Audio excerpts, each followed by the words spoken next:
Sattriya or Bihu നൃത്ത്. ഈ പാഠത്തിൽ മറ്റൊരു ദേശത്തു നിന്ന് ഭാരതത്തിലെത്തിയ ഒരു കുടുംബത്തിൻ്റെ കഥയെയാണ് വിവരിക്കുന്നത്.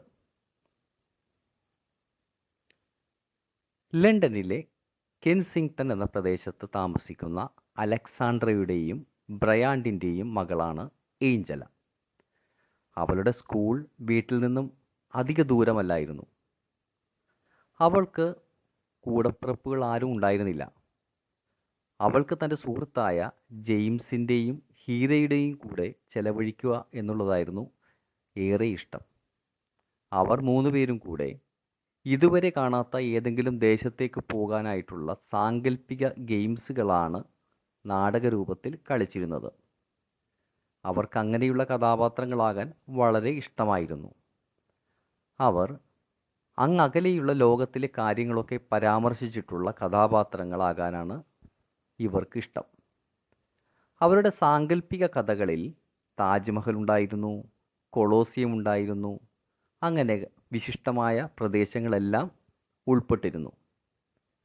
അവർക്ക് ലണ്ടനിലെ ബ്രിട്ടീഷ് അക്കാദമിയിൽ നിന്നും ഒരു നൃത്ത പരമ്പരയെക്കുറിച്ച് ഒരു ഡോക്യുമെൻ്ററി തയ്യാറാക്കുവാനായി സാമ്പത്തിക സഹായം ലഭിച്ചിരുന്നു. പക്ഷേ പെട്ടെന്നു തന്നെ ഈ കഥകളിലുള്ള സ്ഥലങ്ങളിലേക്ക് യാത്ര ചെയ്യാൻ കഴിയുമെന്ന് ഒരിക്കലും ഏഞ്ചല പ്രതീക്ഷിച്ചിരുന്നില്ല.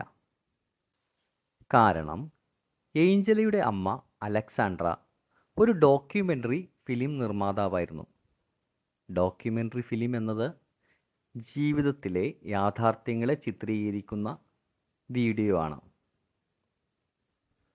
അമ്മ ഏഞ്ചലയുടെ സ്പ്രിംഗ് സീസണിൽ ലഭിക്കുന്ന ലീവ് ഒരാഴ്ച കൂടെ നീട്ടാനായിട്ട് പെർമിഷൻ വാങ്ങിച്ചു. ഇത് ഏഞ്ചലയും ഭർത്താവ് ബ്രയാൻഡും ഒരുമിച്ച് പോകുവാൻ വേണ്ടിയാണ്. തിടുക്കത്തിലുണ്ടായിട്ടുള്ള പ്ലാനുകളെക്കുറിച്ച് കേട്ടപ്പോൾ ഏഞ്ചല ആകെ അതിശയിച്ചു. അവൾ ഇതുവരെ സാങ്കല്പിക ഗെയിംസ് കളിച്ചിട്ടേയുള്ളൂ. സാങ്കല്പിക ഗെയിംസിലെ സ്ഥലങ്ങളിലേക്ക് പോകാനുള്ള അവസരം കിട്ടിയപ്പോൾ അവൾ ആകെ കോരിത്തരിച്ചുപോയി. 1 മാസത്തിനുള്ളിൽ 3 പേരും പെട്ടെന്ന് തന്നെ തയ്യാറായി. ഏഞ്ചലക്ക് എന്തെങ്കിലും മനസ്സിലാകുന്നതിന് മുൻപ് തന്നെ അവർ ലണ്ടനിൽ നിന്ന് ന്യൂഡൽഹിയിലേക്ക്, തുടർന്ന് ഗുവാഹട്ടിയിലേക്ക് ഫ്ലൈറ്റിൽ പറന്നുകൊണ്ടിരിക്കുകയായിരുന്നു. യാത്രയുടെ സമയത്ത് അമ്മ അവിടുത്തെ ഭംഗിയെക്കുറിച്ച് കുറച്ചു കാര്യങ്ങളൊക്കെ ഏഞ്ചലയ്ക്ക് പറഞ്ഞു കൊടുത്തു. ആസാം ഭാരതത്തിലെ വടക്ക് കിഴക്കാണ് സ്ഥിതി ചെയ്യുന്നത്. വന്യമൃഗങ്ങളും സിൽക്കും തേയിലത്തോട്ടവും ഇതെല്ലാം കൊണ്ട് പ്രസിദ്ധമാണ് ഈ സ്ഥലം. ഇതോടൊപ്പം തന്നെ ആസാമിലെ ഡാൻസിനും ഒരു സമൃദ്ധമായ പാരമ്പര്യമുണ്ട്. അലക്സാണ്ട്രയുടെ ഡോക്യുമെൻ്ററിയിലെ മെയിൻ പോയിന്റ് എന്ന് പറയുന്നത് ജനജീവിതത്തിലെ സത്യത്തിൻ്റെ മഹത്വത്തെക്കുറിച്ച് അന്വേഷിച്ച് കണ്ടെത്തലായിരുന്നു. ആ സമയം ഏപ്രിൽ മാസമായിരുന്നു, അതായത് സ്പ്രിംഗ് സീസൺ. ആസാമിലത് പുതുവർഷത്തിൻ്റെ ആരംഭമായിരുന്നു. വസന്തകാലം വരുന്ന സന്തോഷത്തിൽ അവർ എല്ലാവരും ഒരു ഫെസ്റ്റിവൽ ആഘോഷിക്കുന്ന സമയം. ഈ ആഘോഷത്തെ ബിഹു എന്നാണ് വിളിച്ചിരുന്നത്. അമ്മയുടെ ഇത്തരം വിവരണങ്ങൾ കേട്ട് ഏഞ്ചലയ്ക്കും ഇവരുടെ ആഘോഷം കാണാൻ താല്പര്യമായി. അങ്ങനെ അവർ മൂവരും ഗുവാഹട്ടിയിലെത്തി. അവിടെ ഒരു ഹോട്ടലിൽ സാധനങ്ങൾ വച്ചിട്ട് ഫ്രഷായി ആ ദിവസം വൈകുന്നേരം തന്നെ തൊട്ടടുത്ത ഗ്രാമമായ മലക്കിലേക്ക് പോയി. ഗ്രാമത്തിൽ എത്തിച്ചേർന്നപ്പോൾ അമ്മ ഏഞ്ചലയോട് പറഞ്ഞു, ബിഹു എന്നത് കൃഷിയുമായി ബന്ധപ്പെട്ട ഒരു ഉത്സവമാണ്. ഭാരതത്തിലെ ജനസംഖ്യയുടെ ഒരു വലിയ ഭാഗം തന്നെ കർഷകരാണ്. ആസാമിലെ ബിഹു ഫെസ്റ്റിവൽ വർഷത്തിൽ 3 പ്രാവശ്യം ആഘോഷിക്കുന്നു. ആദ്യം ആഘോഷിക്കുന്നത് മണ്ണിൽ വിത്ത് വിതയ്ക്കുന്ന സമയത്തും, പിന്നീട് വിളകൾ വിളഞ്ഞു നിൽക്കുന്ന സമയത്തും, അവസാനം വിളവെടുക്കുന്ന സമയത്തുമാണ് ആഘോഷിക്കുന്നത്. ഇതൊക്കെ പറഞ്ഞ് അവർ ആ സ്ഥലത്തെത്തി. അവിടെ നോക്കിയപ്പോൾ അടുത്തൊക്കെ ഉത്സവം നടക്കുന്നൊരു പ്രതീതിയാണ് ഉണ്ടായത്. അവിടെ ഒരു വലിയ ആൽമരത്തിൻ്റെ അടിയിലായി ഒരു സ്റ്റേജ് പണിതിരുന്നു. ആ സ്ഥലം ആളുകളെ കൊണ്ട് തിങ്ങി നിറഞ്ഞിരുന്നു. ഏഞ്ചല ഒരു മരത്തിൻ്റെ ചുവട്ടിൽ ഇത്രയും ആളുകൾ ഒരിക്കലും കണ്ടിട്ടില്ല. ഒരു തുറന്ന ആകാശത്തിൻ്റെ അടിയിൽ ആളുകളുടെ ഇടയിൽ ഇരുന്നിട്ട് അവൾക്ക് ടൈം മെഷീനിൽ നിന്ന് മറ്റേതോ ലോകത്ത് വന്നിരിക്കുന്നതായിട്ടാണ് തോന്നുന്നത്. അല്ലെങ്കിൽ ഈ സമയത്ത് ഏതെങ്കിലും ഒരു സ്വപ്നലോകത്താണെന്ന് അവൾക്ക് തോന്നുന്നു. ഈ കാര്യങ്ങളൊക്കെ കണ്ട് അവൾ വളരെ ആശ്ചര്യപ്പെട്ടു. ആൺകുട്ടികളും പെൺകുട്ടികളും ഒരേപോലെ വസന്തകാലത്തെ വരവേൽക്കാനായി നൃത്തം ചെയ്യുന്നത് അവൾ ശ്രദ്ധിച്ചു. ആൺകുട്ടികളുടെ കയ്യിലൊക്കെ മ്യൂസിക്കൽ ഇൻസ്ട്രുമെൻ്റ് ഉണ്ട്. പെൺകുട്ടികൾ ചുവന്ന നിറത്തിലും ബദാം കളറിലുള്ള നല്ല ഡിസൈനുള്ള ഭംഗിയുള്ള വസ്ത്രങ്ങൾ ധരിച്ചിരിക്കുന്നു. മാത്രമല്ല അവൾ നല്ലവണ്ണം എൻജോയ് ചെയ്യുന്നുണ്ടായിരുന്നു. അവരുടെ ഇളകുന്ന ആ ശരീരവും കൈയും കാലും വേഗത്തിലിളകുന്ന രീതിയും കണ്ടാൽ അവർ നൃത്തത്തിൽ മുഴുകിയിരിക്കുകയാണ് എന്ന് മനസ്സിലാകാം. അവൾക്ക് ആ ഡാൻസ് വളരെയേറെ ഇഷ്ടപ്പെട്ടു. അവളും തൻ്റെ വീട്ടിൽ ഈ സീസണിൽ ഇങ്ങനെയുള്ള ഡാൻസ് ചെയ്യുമെന്ന് മനസ്സിൽ ആഗ്രഹിച്ചു. ബിഹു ഡാൻസും കണ്ട് ഈ ഫെസ്റ്റിവലും ആഘോഷിച്ച് അവർ ആകെ സർപ്രൈസ് ആയിട്ടിരിക്കുകയാണ്. കൂടാതെ ഉത്സവത്തോടനുബന്ധിച്ച് വളരെ മധുരമായിട്ടുള്ള ആസാമി ഭക്ഷണങ്ങളും അവർ കഴിച്ചു. അവർ തിരിച്ചു വരുന്ന സമയത്ത് അമ്മ ഏഞ്ചലയോട് ചോദിച്ചു, ബിഹു ഉത്സവം എങ്ങനെയുണ്ടായിരുന്നു? അപ്പോൾ അവൾ മനസ്സിൽ എന്തൊക്കെയോ ചിന്തിച്ചു കൊണ്ടിരിക്കുകയായിരുന്നു. അവൾക്ക് വളരെ മനോഹരമായി തോന്നി. അവൾ അമ്മയോട് ചോദിച്ചു, ഈ പാട്ടും ഡാൻസും ഇങ്ങനെ ഫെസ്റ്റിവലിൽ മാത്രമാണോ ഉള്ളത്? അവരുടെ അമ്മ പറഞ്ഞു, ലോകം മുഴുവനുമുള്ള ആളുകളും ഇത്തരത്തിലുള്ള നൃത്തവും ഉത്സവങ്ങളും സംഗീതവും കൊണ്ട് തങ്ങളുടെ മനസ്സിലുള്ള വികാരങ്ങളെ വ്യക്തമാക്കുന്നു. ഇത്തരത്തിലുള്ള ഉത്സവം അവരുടെ സന്തോഷമാണ് കാണിക്കുന്നത്.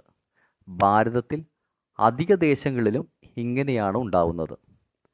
ആസാമിലെ ഇത്തരത്തിലുള്ള ബിഹു ഉത്സവം കൃഷിക്ക് വിത്ത് നടുന്നത് മുതൽ അത് കൊയ്യുന്നത് വരെ, അതായത് സ്പ്രിംഗ് സീസൺ വരെ നീണ്ടു നിൽക്കുന്നു.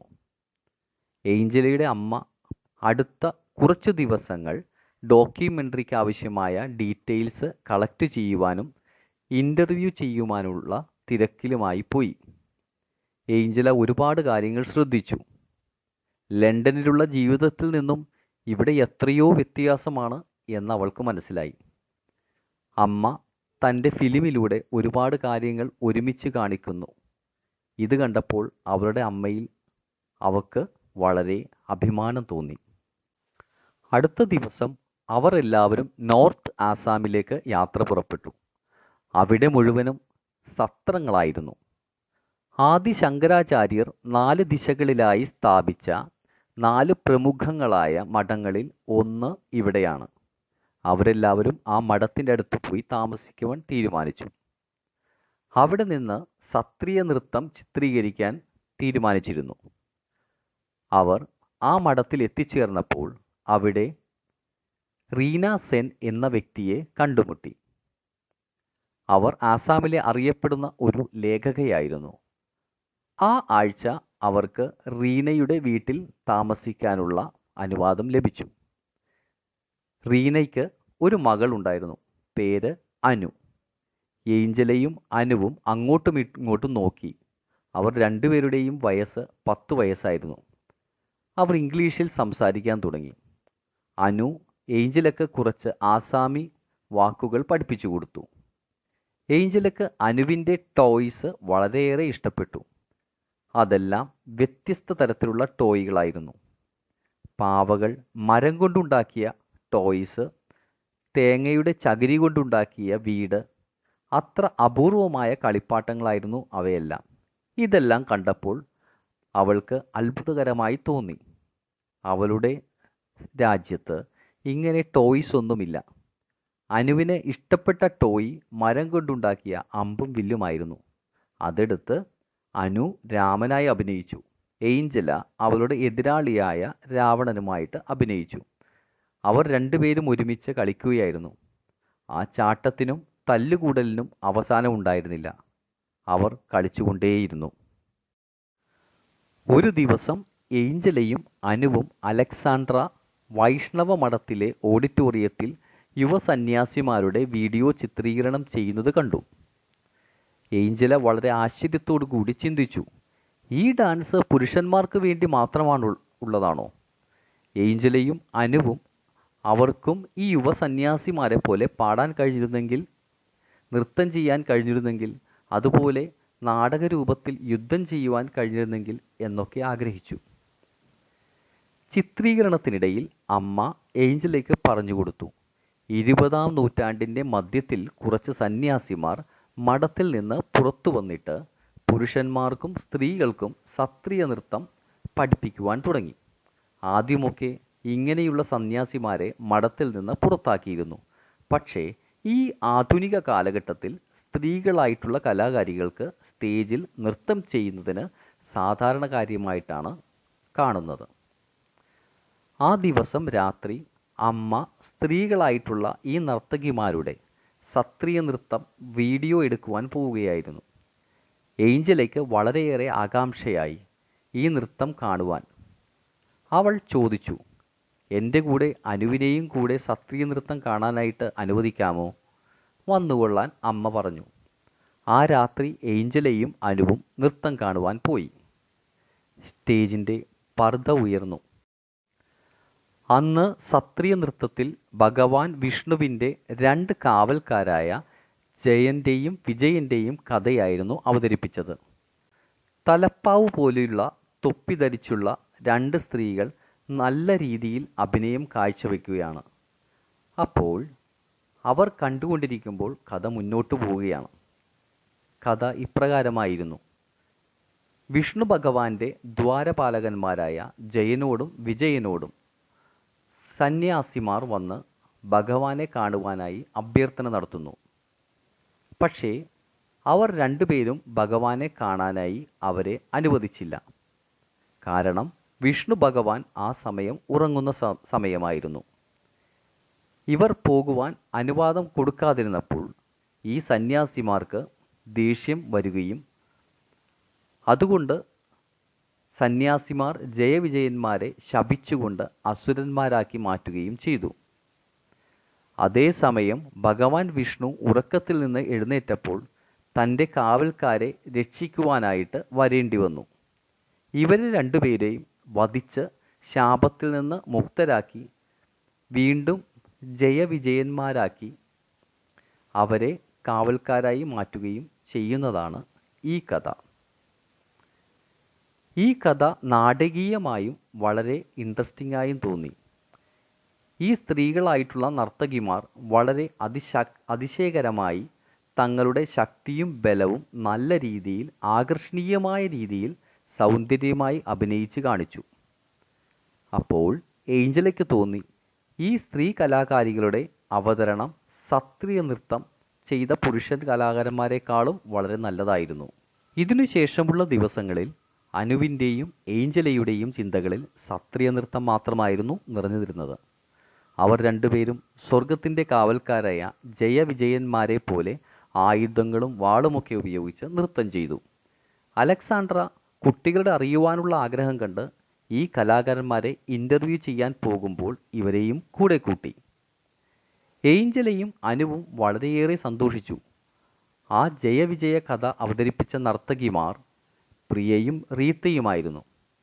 അവരുടെ അടുക്കലേക്കാണ് ഇൻ്റർവ്യൂവിന് ഇവരെയും കൊണ്ടുപോകുന്നത്. അവർ ഈ കുട്ടികളെ സത്രിയ നൃത്തത്തിൻ്റെയും ബിഹുനൃത്തത്തിൻ്റെയും കുറച്ച് മുദ്രകൾ പഠിപ്പിച്ചു. സാധാരണ രീതിയിൽ മനസ്സിലാക്കാൻ പറ്റാത്ത രീതിയിലുള്ള മുദ്രകളായിരുന്നു അവ. അവർ വളരെ ഹാപ്പിയായി. തിരിച്ചു വന്നതിന് ശേഷം അവർ നടക്കുമ്പോഴും ഭക്ഷണം കഴിക്കുമ്പോഴും കളിക്കുന്നതിനുമിടയിൽ പോലും അവർ പഠിച്ച മുദ്രകൾ കാട്ടി നൃത്തം ചെയ്തുകൊണ്ടേയിരുന്നു. അങ്ങനെ ദിവസങ്ങൾ കടന്നുപോയി. ഇവർ മൂവരും തിരിച്ച് ലണ്ടനിലേക്ക് യാത്രയായി.